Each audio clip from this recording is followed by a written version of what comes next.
इस्लामाबाद मुल्क में खंड की क़ीमतुनि में न रुकजंदड़ इज़ाफ़े खां पोइ हुकूमत अहम फ़ैसिलो करे वरितो आहे। कोयटा में फ़ी किलो खंड जी क़ीमत 230 रुपयनि ताईं पहुची वई आहे, जो त कराची, लाहौर ऐं पेशावर में किथे 190 त किथे 200 रुपया किलो खंड दस्तियाब आहे। ॿिए तरफ़ वफ़ाक़ी हुकूमत शुगर सेक्टर खे मुकमल डी रेगुलेट करण जो फ़ैसिलो कयो आहे, जंहिं जे लाइ ख़ुसूसी कमेटी तरफ़ां तयारु कयल सिफ़ारिशूं वज़ीर आज़म खे पेश कई वेंदियूं।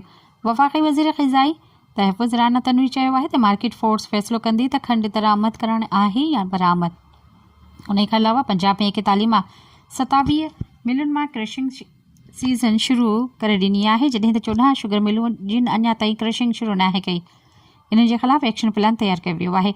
मॉनिटरिंग जे लाइ बि टीमूं जोड़ी वयूं आहिनि। केन कमिश्नर मूजिबि जेका मिल क्रशिंग शुरू नथी करे, उन्हनि ते 10 लाख रुपया रोज़ाना ॾंड लागू कयो वेंदो। सब्सक्राइब कयो अवामी न्यूज़ HD खे ऐं ताज़ा तरीन ख़बरुनि लाइ ॾिसंदा रहो अवामी न्यूज़ HD।